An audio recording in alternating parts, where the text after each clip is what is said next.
Gratidão, Aurilene, pelos esclarecimentos.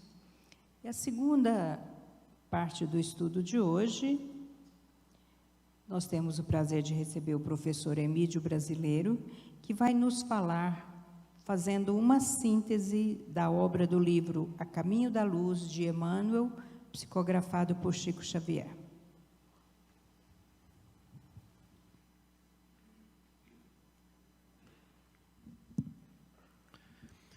Meus irmãos, muita paz.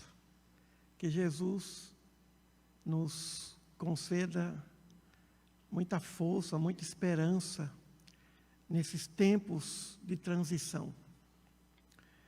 Há muitos anos eu li essa obra de Emmanuel, A Caminho da Luz. Todo mundo aqui já leu esse livro, né? Essa obra foi publicada em 1939 e foi concluída em 1938. O prefácio de Emmanuel, a apresentação é de 38 e a publicação de 39, anos antes da Segunda Guerra Mundial. Depois veio a Segunda Guerra Mundial, com milhões e milhões de pessoas que foram dizimadas, um genocídio. Então a espiritualidade nos trouxe essa revelação. É a história espiritual da humanidade, a mais bela síntese literária que eu conheço, ou que se tem notícia. O livro A Caminho da Luz é a mais bela síntese literária que foi trazida através das mãos luminosas, abençoadas de Chico Xavier. Profeta, o maior profeta depois de João Batista. Depois, claro, veio João Evangelista, mas Chico Xavier foi o maior profeta dos tempos modernos. E a espiritualidade escolheu essa obra para que nós nos preparássemos em relação à nossa vida íntima. A história espiritual da humanidade também é a nossa história. Estamos aqui nesse contexto. Estamos aqui nesse contexto. E quem não conhece a história da própria vida, não sabe administrar a vida. A história é a ciência mãe que nos ajuda a compreender o processo de autoconhecimento de Sócrates. O conhecimento da verdade de Jesus começa com a história. Quem não conhece a história da medicina, não conhece a medicina. A história da enfermagem, do direito, a história da psicologia. Quem não conhece a história da humanidade, a história espiritual, não conhece suas raízes espirituais. Fica muito difícil de vir se conhecer, sem conhecer sua história espiritual e sua história carnal, a história da própria humanidade. Então, Emmanuel vem do alto, nos trazendo as nossas origens mais profundas. Então, sugiro aos irmãos que leiam essa obra. Inclusive, o Centro Espírita, onde eu me tornei espírita, no interior da Bahia, na cidade de Irará, tem o nome de Centro Espírita A Caminho da Luz. É um lindo nome para um centro espírita. Porque, na verdade, todos nós estamos a caminho da luz da perfeição, da luz espiritual. A caminho da luz significa evolução espiritual. Essa obra, ela tem 23 capítulos. E nós dividimos em 4 partes. A primeira parte, a preparação da humanidade. A segunda parte, a preparação para o Cristo. A terceira parte, a construção da civilização cristã. E a quarta parte, a transição para os tempos novos. Então, a primeira parte do livro é dividida em 9 capítulos. Na verdade, a obra não está dividida em partes. Vem os capítulos, capítulo 1 até o 23. Então, dividimos em primeira parte a preparação da humanidade, começando com a preparação do planeta, da nossa casa, a origem do nosso planeta. Emmanuel, então, fala que, por 2 vezes, os espíritos puros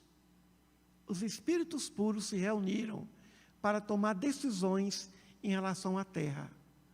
A primeira reunião foi para se decidir na construção desse planeta.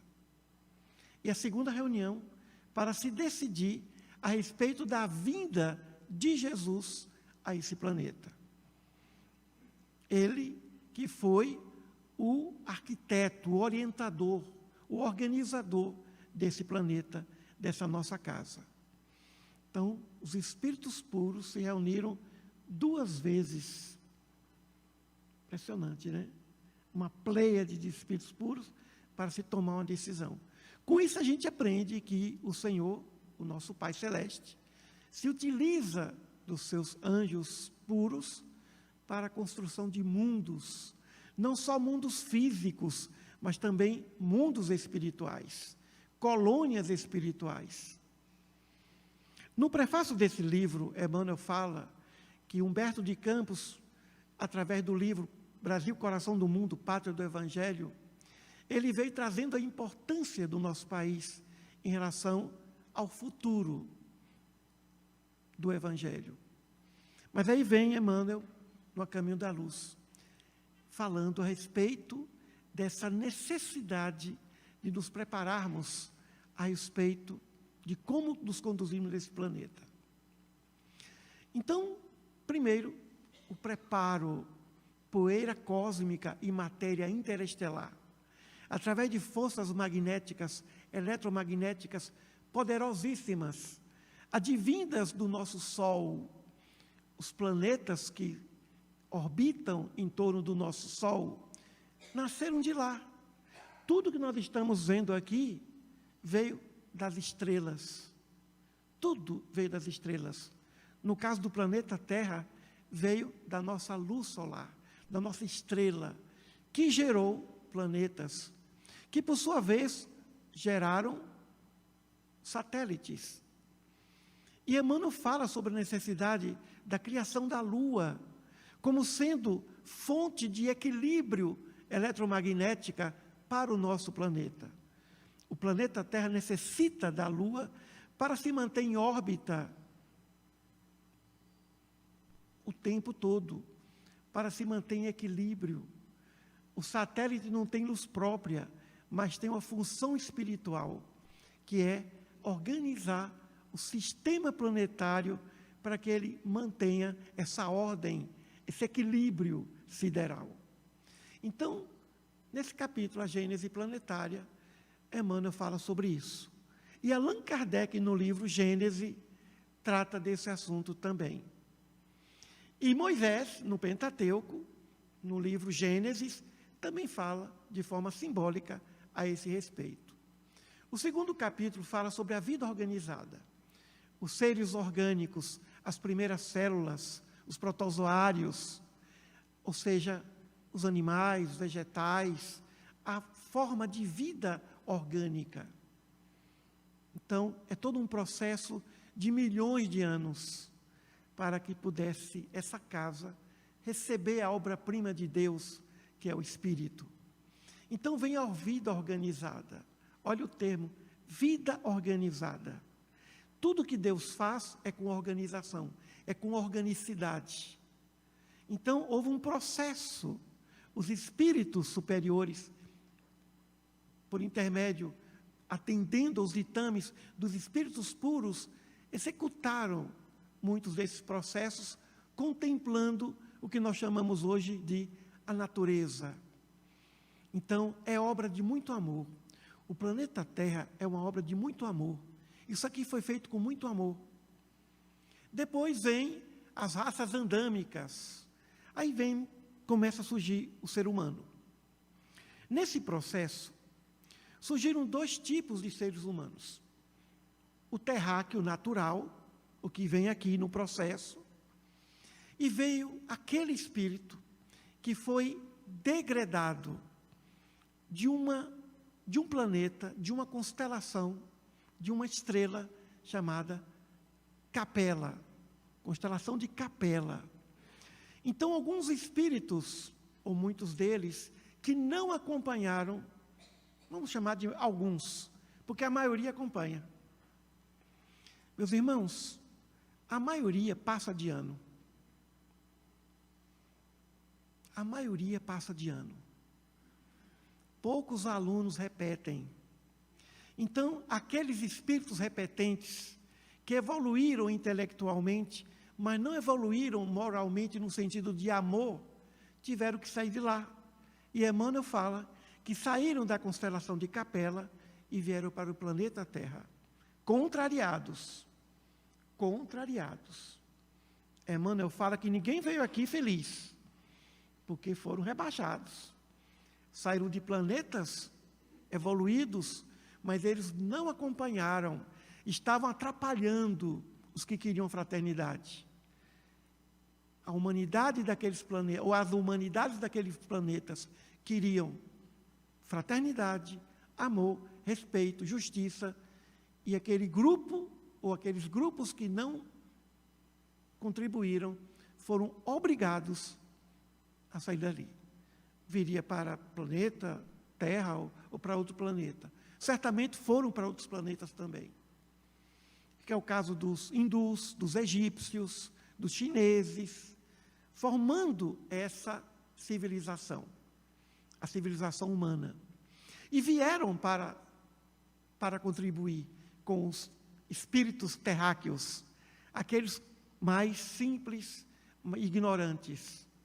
Vieram e contribuíram, como foi o caso dos hindus europeus.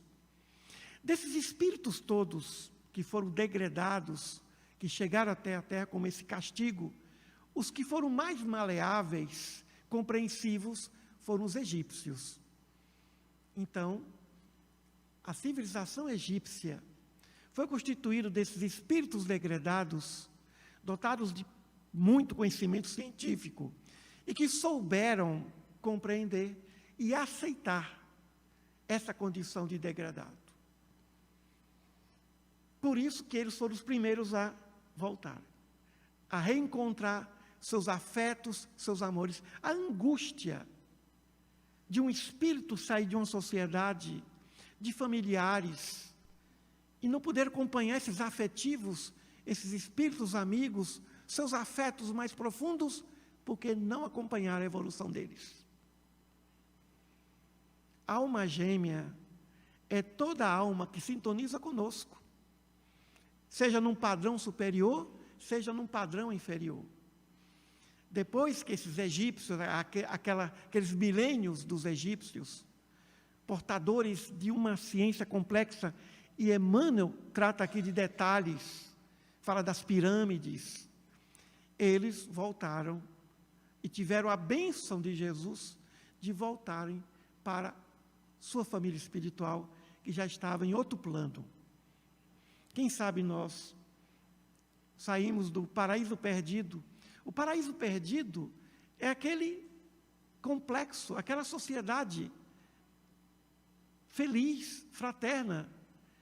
E a queda do homem é ter que sair dessa sociedade para ir para a convivência de uma sociedade mais embrutecida, menos fraterna. Então vieram e povoaram o Egito, a Índia, depois a Europa. Os europeus não aceitavam muito isso, mas ganharam mérito porque eles se aproximaram dos nativos, dos aborígenes, com compaixão. E aí ganharam mérito. Eles não aceitaram, mas ganharam mérito. E os hindus, que vieram antes dos egípcios, dotados de uma filosofia profunda, eles são, na verdade, os portadores da religião mais primitiva, os iniciadores do pensamento religioso no planeta Terra. Depois vem o povo de Israel. o povo hebreu, o escolhido por Deus. Para quê? Para trazer o prenúncio da vinda do Messias. Era um povo inteligente, mas orgulhoso, dotado de grande consciência e de fé, mas orgulhoso. O orgulho atrapalhando a evolução espiritual. Então, poderíamos falar aqui de Melquisedeque, de Abraão, de Isaac e Jacó, mas Emmanuel toca aqui apenas em Moisés, o grande legislador, que recebeu uma cultura fantástica e orientou aquele povo. Moisés foi o grande profeta do monoteísmo. Abraão foi o pai do monoteísmo, mas Moisés foi o condutor do pensamento monoteísta, para que chegássemos até a vivência cristã. Também Emmanuel fala sobre a China, né? Nossos irmãos do Oriente, do Extremo Oriente, China, Coreia, Japão, aquele período que eles também não aceitaram esse degredo, mas eram portadores de muita disciplina, de coragem, de dedicação, de perseverança. Jesus encaminhou aqui, meus irmãos, para cá, vários espíritos com características diversas, mas com problemas de natureza moral. E, por intermédio desse processo, surgiram as grandes religiões. Claro que a síntese belíssima de todas elas foi o judaísmo. O judaísmo do pensamento diretor de Deus por intermédio do conhecimento de suas leis, do conhecimento dos seus profetas, sempre a providência divina encaminhando profetas em todas as áreas, Krishna, Buda, em todas as áreas, em todas as comunidades. Nunca existiu, em tempo algum, uma comunidade, uma sociedade, um grupo sem a presença de algum espírito superior ou esclarecido para conduzir nas orientações intelecto-morais aqueles espíritos. É o que Jesus falou: não vos deixareis órfãos. Nunca a humanidade esteve carente de liderança, de exemplo, de condutores. Então vêm as religiões, todas elas importantes, todas importantes. Allan Kardec pergunta no Livro dos Espíritos qual é a melhor religião. E eles respondem: aquela que torna o ser humano melhor. Então, da gênese planetária até o pensamento monoteísta do povo hebreu, muitos milhões de anos, milênios, para chegarmos até a Idade Moderna, a história moderna. Na segunda parte, Emmanuel fala sobre a Grécia e a missão de Sócrates. Sócrates foi o grande precursor do cristianismo. Se João Batista veio preparar os caminhos de Jesus para o pensamento judaico, Sócrates veio preparar a humanidade para um pensamento de fraternidade crístico. Sócrates, o maior dos filósofos gregos. Na obra da Revista Espírita de Allan Kardec pergunta a um filósofo, a um espírito, qual foi o maior filósofo de todos, no seu entender? O espírito disse: Sócrates.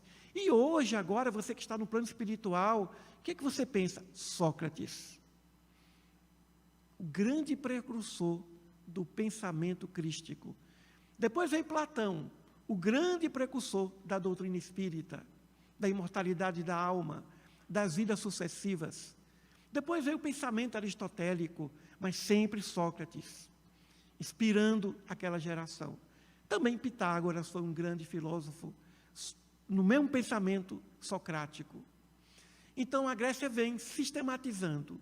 A Grécia foi, o grego foi o organizador da ciência, através de Aristóteles, criando as novas ciências. Depois veio o romano, que pegou aquele pensamento sistematizado da organicidade científica e popularizou. O romano pegou o que o grego inventou, todo o sistema filosófico da Grécia, e popularizou. E através daí, depois daí, Emmanuel fala sobre a vinda de Jesus. Evidente que na Bíblia nós encontramos lá os profetas messiânicos dentro da linha do pensamento judaico. Nós temos hoje judeus que são messiânicos, que acreditam que Jesus é o Messias prometido. Muito bem, na terceira parte, vem a construção da civilização cristã. O Império Romano, que aprova, que acolhe o pensamento cristão. Por que o cristianismo de Paulo, de Jesus, o pensamento do Sermão da Montanha precisou de Roma? Por que precisou de Roma? Roma foi a maior instituição que o homem fundou, a mais organizada. Depois de Roma, a Igreja Católica, que segue a linha organizacional de Roma. Então, o pensamento cristão precisava de uma proteção, de um escudo, de uma organização institucional para que pudesse preservar o Evangelho e tudo ligado ao Evangelho até os dias de hoje. Se não fosse Roma, não teríamos cristianismo hoje. Como pensamento, como ciência, como filosofia, como diretriz de evolução espiritual. Então, o arcabouço romano serviu de amparo para que o Evangelho, os Evangelhos, chegassem até nós. Senão, tudo teria se perdido. Depois vem, através de Roma, a edificação do pensamento cristão. Vários pensadores, vários doutores da Igreja, Santo Agostinho, São Tomás de Aquino, tantos e tantos outros, Emmanuel destaca também Francisco de Assis, tantos pensadores, depois vem Lutero, Calvino, tantos pensadores para fortalecer o pensamento de Jesus. Aí vem a Igreja, a invasão dos bárbaros, Roma cai, mas a Igreja Católica não cai. O pensamento, a Igreja cristã não cai. Muito pelo contrário, ajuda a organizar a nova civilização que sucedeu à civilização romana. Aí surge a Idade Média. Emmanuel avança para a Idade Média, sai da Idade Antiga, e sempre falando que Jesus está na direção de cada movimento de civilização humana. Jesus sempre acompanhando de perto todo o movimento das civilizações, dos impérios, todo o império grego, egípcio, persa, babilônico, judeu, tudo orientado por Jesus. Nada aqui acontece sem que não haja uma supervisão direta, um acompanhamento direto do nosso mestre. Não foi só um arquiteto da terra, ele é o diretor dessa escola sideral. Talvez de outros lugares também. A Idade Média foi a idade das trevas. A idade em que o movimento cristão institucional caiu nas tentações do poder e do orgulho diante do saber religioso. A vaidade religiosa, meus irmãos, é uma das piores que existem. Pior do que a vaidade política, econômica, social, é a vaidade religiosa. Do indivíduo sentir que é o melhor, que é o preferido por Deus, que é o único ser que Deus realmente dá importância. E naquele tempo da Idade Média, a ciência esteve em colapso e também o pensamento religioso cristão. Surgem as cruzadas muito antes e depois, e além disso, as condenações diante daqueles portadores de mediunidade que eram chamados de bruxos, de bruxas. Aí vem o abuso do poder religioso. Tem um capítulo 18, Depois aí vem as cruzadas organizadas pelos templários. Depois vem a Renascença, o período de Leonardo da Vinci, vem o período dos cientistas, dos físicos, o período que a ciência vence o medo estabelecido pela religião, pelo fanatismo religioso. O fanatismo religioso. Finalmente vem a quarta parte, a transição dos tempos novos. Aí surge a transição, a Revolução Francesa, o Iluminismo, falando de fraternidade, de liberdade, falando de algo que na Idade Média estava esquecido. Vem a Idade Moderna, e nesse período vem o século XIX, no berço da sociedade iluminista, Allan Kardec, o grande profeta dos tempos modernos, o codificador da doutrina espírita, que traz aí a promessa de Jesus, o Consolador, que vem explicar para a nossa natureza racional, intelectual, para que entendamos os mecanismos de funcionamento das leis de Deus, das leis morais, da importância do Evangelho na prática, na vivência, no sentido de evoluirmos com mais rapidez. E vem com o Espiritismo uma elucidação, um esclarecimento acerca do Evangelho. E o Evangelho, no futuro, é o último capítulo, 25. Todas as religiões, todos os pensamentos, islamismo, budismo, shintoísmo, todos os pensamentos terão de se render às verdades cristãs. Porque as verdades cristãs são verdades eternas do nosso Pai. Então, aquele ponto teológico que possa contrariar as leis de Deus terão de ser esquecidos. O cristianismo não vem derrogar o pensamento de fé da crença de quem quer que seja. Respeita o islâmico, respeita o budista, mas essas religiões, esses pensamentos filosóficos, teológicos, terão de se render às verdades imutáveis de Jesus. Se no futuro não teremos uma religião cristã com esse nome, todas as religiões serão cristãs. O futuro da humanidade, a luz que nos espera, é o pensamento crístico vivenciado, a fraternidade vivenciada, sob pena de passarmos pelo que passaram os exilados da Estrela Capela. Nós não podemos pensar de sairmos desse planeta e sermos rebaixados a uma convivência de civilização com pessoas estranhas, deixando entes queridos para trás. E um dia vamos sair desse ciclo de reencarnações. E não vamos mais precisar de reencarnar. Vamos estar vivenciando na vida eterna, ou seja, num plano espiritual, a própria evolução. Infelizmente, ainda precisamos das vidas corpóreas. Necessitamos desses testes, desse laboratório. Cada mundo corpóreo é um laboratório de experiências. Como nós temos aqui em nossas escolas. Cada escola não tem um laboratório? A gente não vai lá, faz experimento, depois volta. Então, volta para casa? Então, nós estamos aqui de passagem. E precisamos, compreendendo essa história da humanidade, esses desvios, que nós trazemos esses desvios em nós. E precisamos superar a cada dia para não mais repetirmos os mesmos erros. Não mais sermos obrigados a vivenciar vidas corpóreas em planetas de provas e de expiações.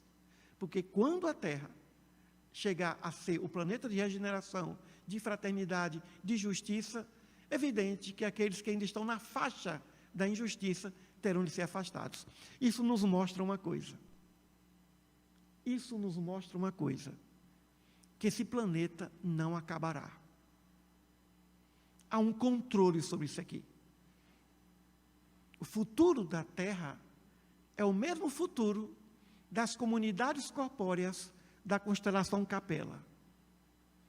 É a fraternidade, é a bondade imperando, é a justiça imperando para facilitar a evolução do espírito. Como é difícil evoluir num ambiente inóspito, num ambiente que ainda a injustiça impera sobre a justiça. Mas como é mais fácil evoluirmos com os bons, evoluirmos com os fraternos, com aqueles que nos ajudam, que nos apoiam. Nós estamos num planeta onde não há ajuda. Ajuda muito rara. Outro dia, num programa de TV, alguém falou assim: a Prefeitura de Goiânia agora está retirando as pessoas que vivem na rua. Uma atitude digna para se dar dignidade às pessoas. Mas aí veio o comentário maldoso. Tem gente que fica dando sopa para essas pessoas e ainda dizem: temos que respeitar o livre-arbítrio. Ele sai de lá quando ele quiser. Meus irmãos, uma vez lá em Salvador, fazendo um trabalho vinculado à Mansão do Caminho, e orientado pelo nosso querido André Luiz Peixinho, já desencarnado, nós tiramos uma pessoa da sarjeta da vida, alugamos uma casa e contratamos uma pessoa para cuidar da pessoa. 2 meses depois, a pessoa saiu dali e voltou para onde estava. Voltou para onde estava. Tem pessoas que você tira da rua, depois ela volta. Não consegue ainda. Sai da rua, mas ainda não saiu da rua de verdade. Então, a crítica foi essa. Tem gente que fica dando sopa a essas pessoas na rua e deixam na rua, porque dizem que tem que respeitar o livre-arbítrio. Quase que uma crítica aos espíritas.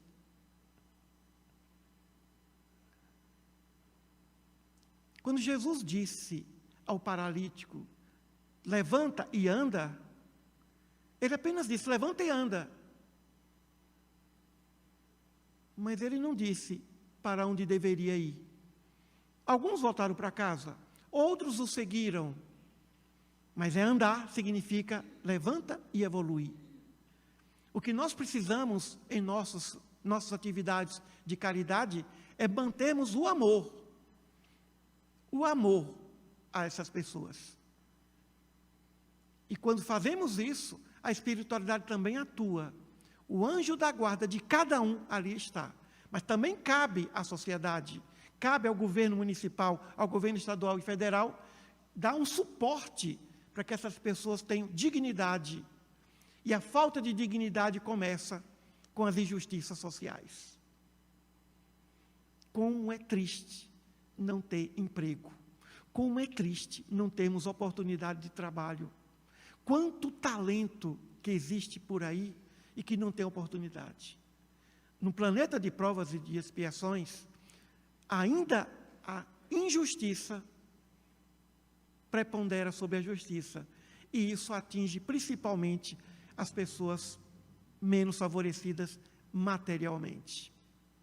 Então, temos que socorrer o ser humano do jeito que ele estiver, na rua ou na mansão. E tanto faz, esteja na rua ou na mansão, que também o livre-arbítrio seja respeitado, porque até Deus respeita o livre-arbítrio dos seus filhos. Ninguém ama mais os seus filhos do que o próprio pai. Então, muitas vezes, cabe àquele espírito querer sair dali. Como muitos espíritos desencarnam, ficam em zonas umbralinas, os espíritos ficam esperando que aquela pessoa acorde, se incomode daquela condição e busque a luz, e a luz chega até ele.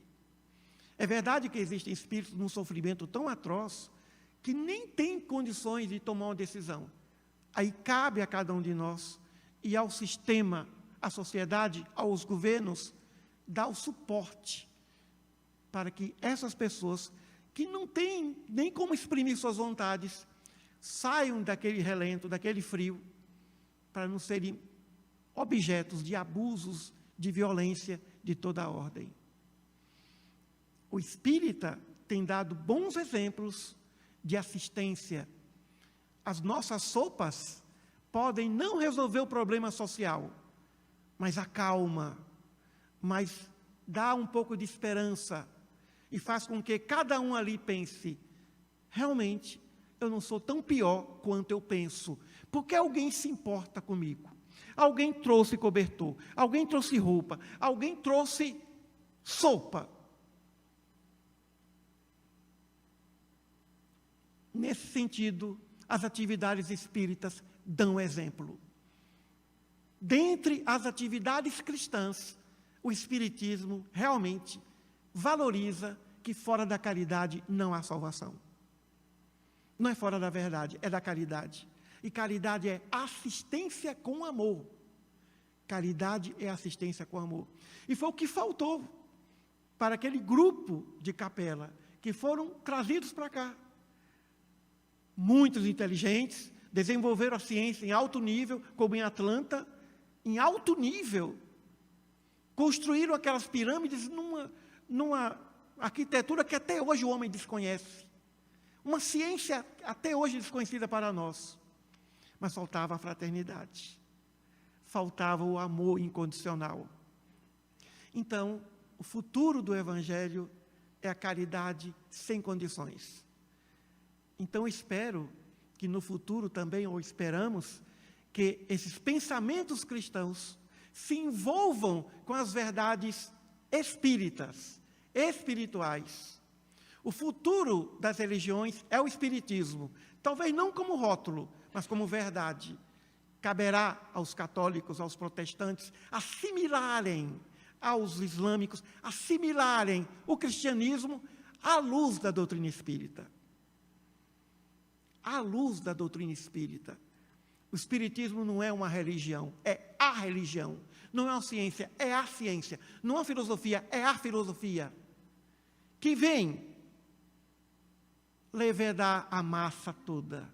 Um pouco de fermento leveda a massa toda. É o fermento de Deus. A doutrina espírita é o fermento de Deus para os segmentos, as teologias cristãs e não cristãs.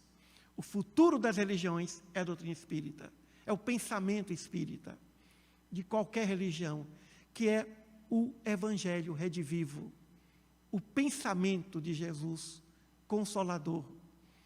É o Consolador. Consolador consola, acolhe, esclarece. O Consolador robustece a alma, leva a fé, leva a piedade, leva a compaixão.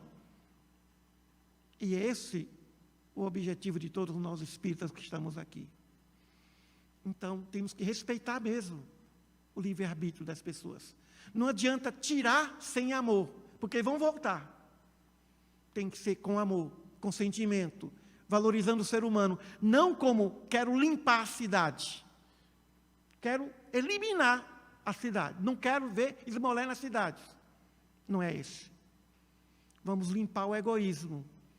Vamos limpar o pensamento atávico que nos faz reencarnar tantas vezes, ou até saímos de outros planetas.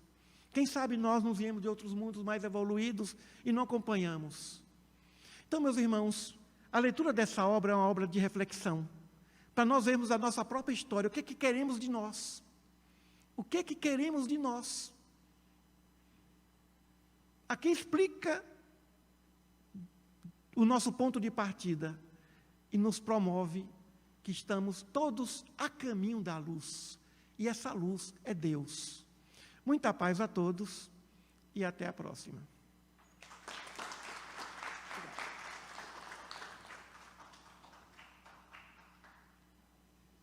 Nossa gratidão ao professor Emídio, que continue sempre sendo iluminado e nos trazendo seus esclarecimentos. Meus irmãos, vamos agora passar a segunda parte da nossa reunião, que é o momento dos passes, esse momento bendito, vamos nos preparar para recebermos essa troca de energia.